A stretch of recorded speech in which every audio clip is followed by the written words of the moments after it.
Noah had always been careful with money. Growing up in a dying fishing town teaches you that.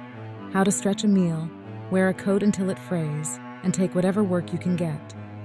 When his mother died last winter, his father sold the family home and left town. Noah was left with a single suitcase, a little cash, and no roots. That's when he found the apartment. 1 bedroom, exposed brick, rent half the going rate. The superintendent, Mr. Crane, was a pale old man with cloudy eyes who insisted on cash only. His handshake felt cold. The first few nights were quiet. Too quiet. On the 3rd night, Noah woke to a sound. A slow, steady drip. It came from inside the wall behind his bed. Not the hollow tap of a leak, heavier, like liquid falling onto something soft. The next morning, he filled a glass from the kitchen tap and watched the water run clear, then flush faintly red. By the 4th night, the smell started.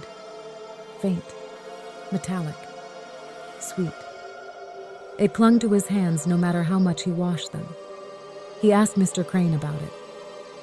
"It's the pipes," Crane said. "They sweat sometimes." "It's October," Noah replied.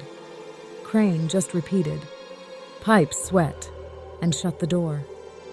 That night, the dripping was faster, erratic, urgent. At 3:12 a.m., Noah grabbed his flashlight and followed the sound. Down the basement stairs, past the laundry room and storage cages, to a steel door. Its padlock was broken. The smell hit him first. Warm copper, thick enough to taste in the back of his throat. Inside, rows of chairs lined the walls, each holding a slumped figure strapped in cracked leather belts. From the ceiling hung black tubes. Needles lodged deep in their throats. The tubes disappeared into the ceiling, into the building's plumbing. One figure lifted its head. Its eyes open, unfocused, mouth twitching like it was trying to speak.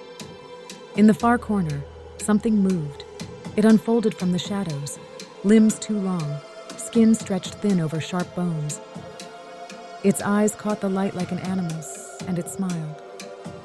"You've been drinking with us," it rasped. The strapped-down figures began to stir.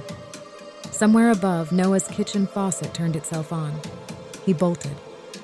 The steel door slammed shut behind him. But the dripping followed, inside the walls, keeping pace with his heartbeat. In the lobby, the front door wouldn't budge.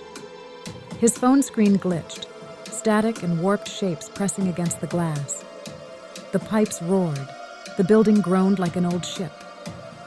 The air was thick with the smell of blood. From the stairwell, Mr. Crane appeared, carrying a coil of black tubing. "You heard them calling," he said. "That means you're ready." Noah turned and ran down another hall.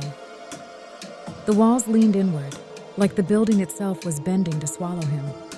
Lights blew out one by one. Something wet splattered across his face from the ceiling. Warm, sweet, metallic.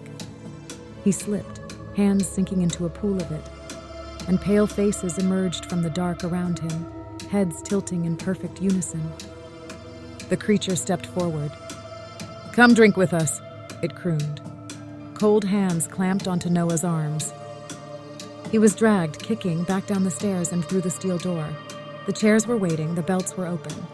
As they strapped him in, Mr. Crane leaned close, his voice almost gentle.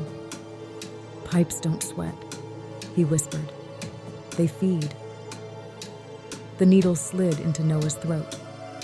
The rushing in the pipes slowed, and the building went still. Somewhere, far above, a faucet turned off.